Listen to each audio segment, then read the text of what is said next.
And before, my name is Sandra, and once upon a time, I believed in fairy tales. Picture a sunny afternoon, dappled light filtering through the majestic trees that framed the grounds of the luxurious estate. It was the day of my wedding, and I couldn't contain the excitement bubbling within me. Mark, my husband-to-be, was a dream come true. We'd met at a charity event 2 years prior, and the connection was immediate. His warm smile melted my heart, and his kindness drew me in. He had a way of making everyone feel special, and for me, he was my special someone. "Are you ready, darling?" Mark peeked into the bridal suite, careful not to look directly at me, so as not to jinx the big day. "I think the real question is, are you ready?" I responded teasingly. "Once we do this, you're stuck with me forever." "Forever sounds perfect if it's with you," Mark said, his voice tinged with emotion. Mark's parents, John and Linda, were also wonderful. John was the kind of man who carried an air of quiet authority, yet radiated warmth and empathy. He was a self-made businessman, having built 3 successful companies from the ground up.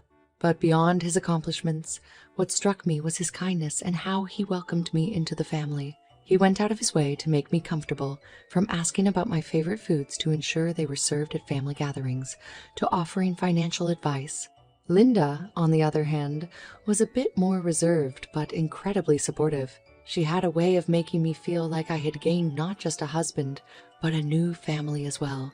"Thank you for all of this, John," I had told him during a quiet moment before the ceremony. We were standing on the terrace, overlooking the preparations in the garden below. "Please, call me Dad, and you don't have to thank me. Mark is lucky to have you. We all are," John had said, placing a gentle hand on my shoulder. John didn't just treat me like a daughter, he ensured that our wedding was magical, sparing no expense. When I walked down the aisle, the entire setting seemed like something out of a dream. The air filled with the scent of fresh roses, the soft strains of a string quartet playing in the background, and the loving eyes of family and friends beaming back at me. The reception was equally spectacular. Mark and I had our first dance under a shower of twinkling fairy lights. John and Linda danced gracefully, stealing the show for a moment. Toasts were made, laughter filled the air, and for that one evening, all was perfect in the world. "We are truly blessed," I remember telling Mark as we sat at our sweetheart table, looking out at the people who had gathered to celebrate with us. "We are," he agreed, pulling me close, "and I have a feeling it's going to be like this forever." In that blissful state, I felt like the luckiest woman alive, enveloped by love and a sense of belonging. Little did I know that the perfect world I had entered would soon turn into something far less idyllic.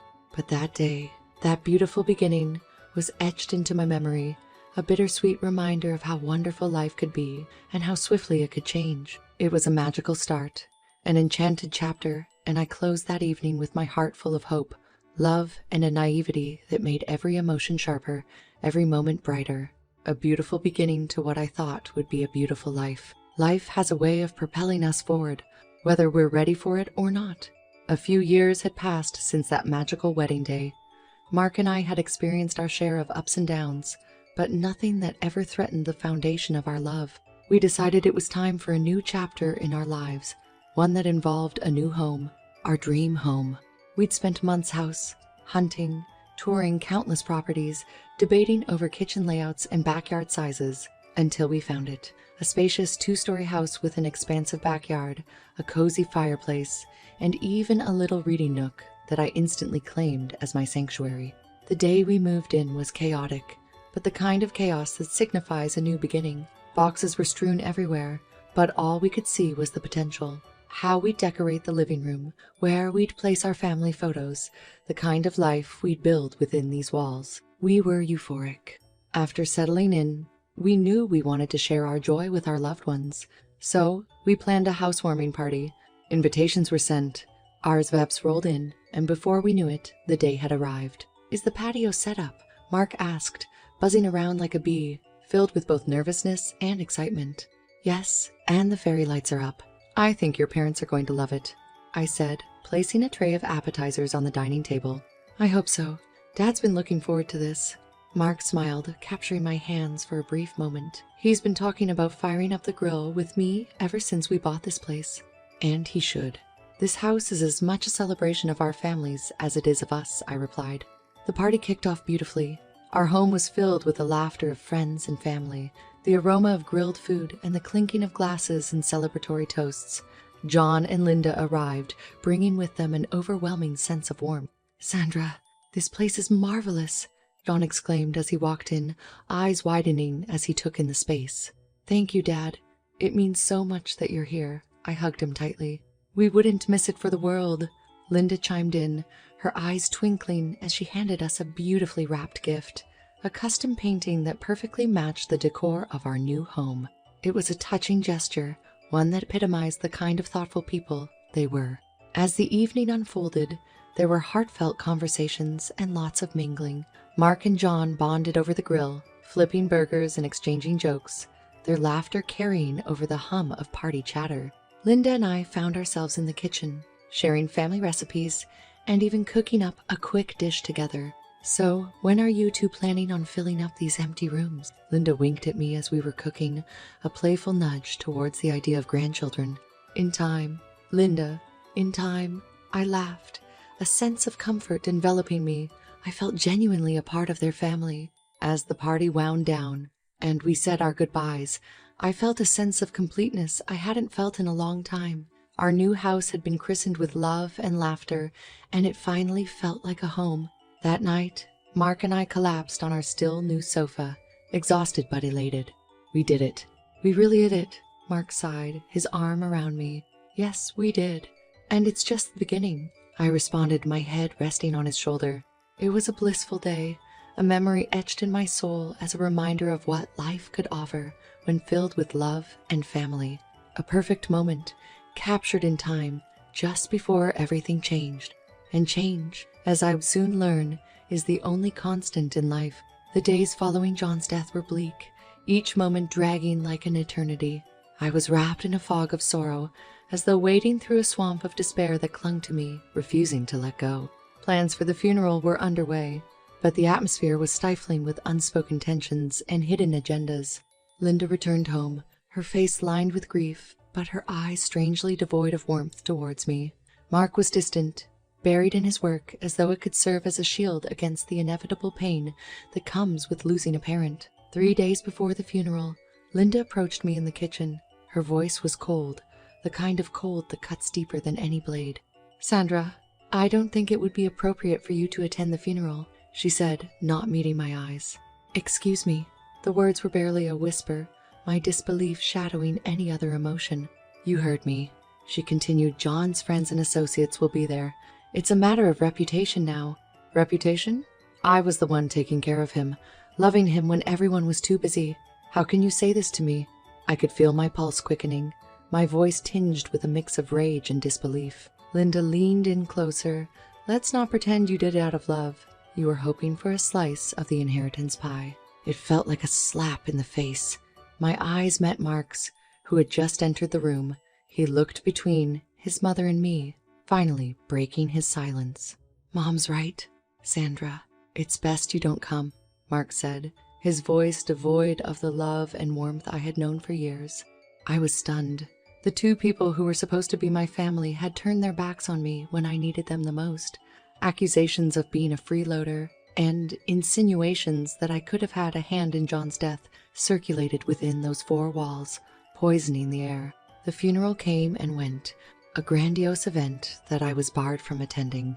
It was as if I had been erased from that part of life, a forgotten footnote in a chapter that I had played a significant role in.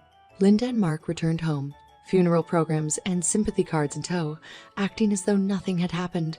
I was the invisible elephant in the room. Finally, the day arrived to read John's will. I stayed home, my hopes crushed under the weight of betrayal and false accusations. Why would John leave anything for someone like me? I thought bitterly. When Mark and Linda returned, their faces were unreadable, but their behavior was odd, almost nervous. "We're sorry, Sandra," Linda began. "We've been wrong about you. Please forgive us." I was puzzled, but before I could ask for an explanation, my phone rang. It was from the notary overseeing John's will.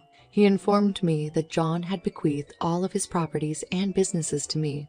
Every single asset, worth millions, was now mine, as per John's final wish.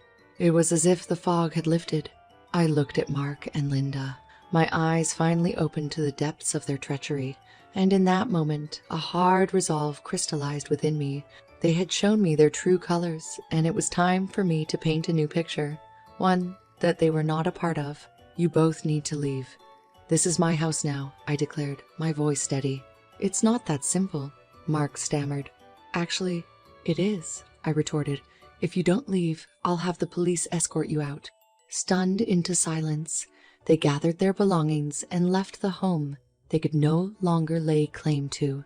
I stood alone in the spacious living room, a mixture of triumph and sadness filling me. I may have gained an empire, but I had lost a family.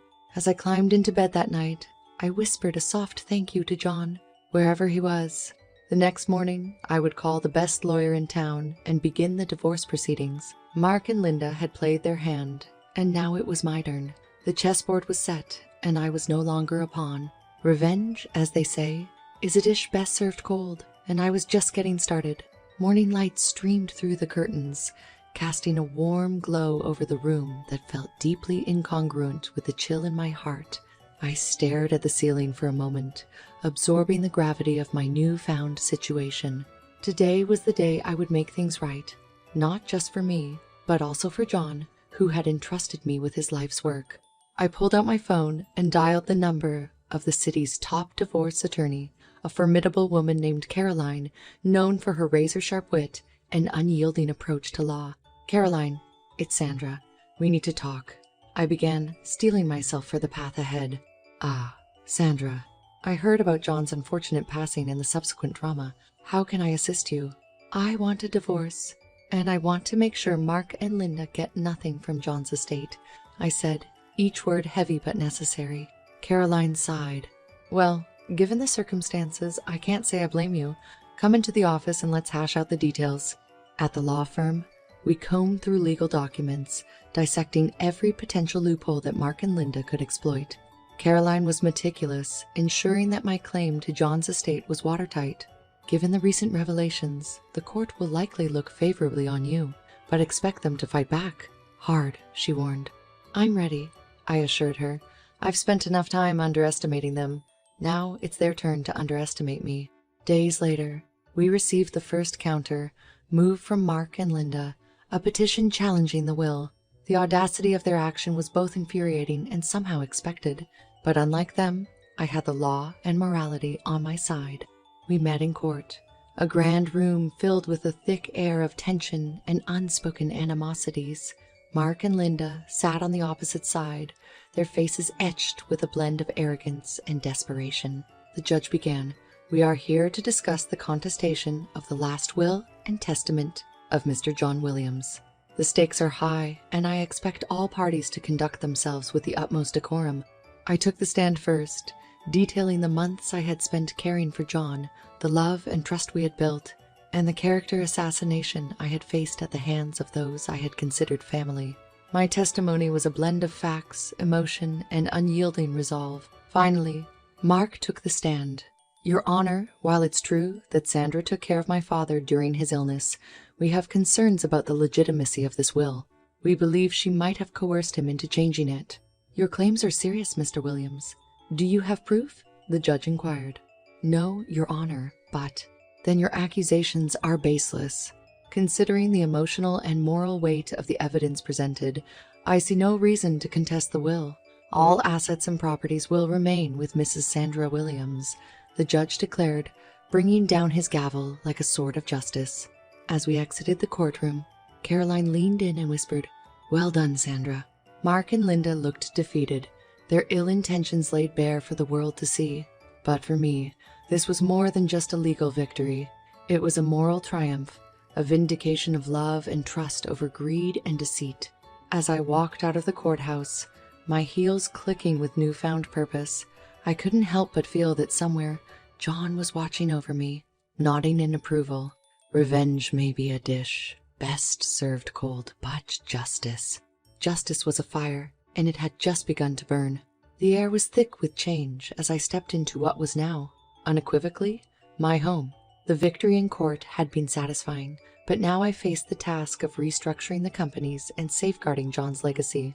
Mark and Linda were out of my life, legally and personally, but their shadow loomed like an afterthought, a final chapter waiting to be written. I immediately set to work, assembling a team of experts to help manage John's enterprises. We pored over balance sheets and strategic plans, ready to uphold the integrity of the businesses while implementing progressive changes. The days were long, and the nights longer, but the weight of betrayal that had been pressing down on me seemed to lighten with each decision I made, each plan I set into motion. Then, one afternoon, my phone buzzed with an incoming message. It was from Mark. "Sandra, can we talk? There are things that need to be said." Against my better judgment, I agreed to meet him at a cafe, neutral ground where words could be exchanged without the emotional clutter of our past lives intruding. He was already there when I arrived, nervously drumming his fingers on the table. His face was pale, eyes hollow. The sharp contrast to the man I had once known was striking. "Sandra," he began hesitantly, "I wanted to apologize. Not for what you think, but for ever doubting you. I appreciate the sentiment, Mark, but why now?" I inquired, skeptical but intrigued. "Because I found this," he said, pulling out a letter from his pocket and sliding it across the table. It was a note from John, penned just days before his death. The letter was brief but poignant, outlining his hopes for his companies, his pride in me for stepping up when no one else would, and his profound disappointment in his own son and wife for their betrayal of family values. Reading that broke me, Mark confessed, tears welling in his eyes, and it made me realize that the worst mistake I ever made was doubting you. "You're right," I said, my voice tinged with a bitterness I couldn't entirely mask, "but understanding your mistake doesn't undo it. What can I do to make things right?" he asked, his voice tinged with desperation. I looked at him squarely. "You can respect my wishes and stay away. I will continue to build on John's legacy, and you will go on with your life. Our paths, like our trust, are irrevocably severed." Mark nodded, the weight of his own mistakes settling on him like a cloak. "Very well, Sandra, I wish you all the best." I stood up, ready to leave the cafe and the past behind. "I wish you the wisdom to never betray someone who loves you," I said, my words less a curse and more a statement of the harshest lessons life had taught us both. As I stepped outside, the chill of the evening air felt invigorating. My phone buzzed. It was a message from Caroline, confirming our next meeting to finalize my complete ownership of John's assets. I smiled, realizing that the battles behind me had forged a strength that would carry me into the future. I had not only reclaimed my life, but also taken control of my destiny. "Thank you, John," I thought as I got into my car. "Your last gift was making me see who truly deserved to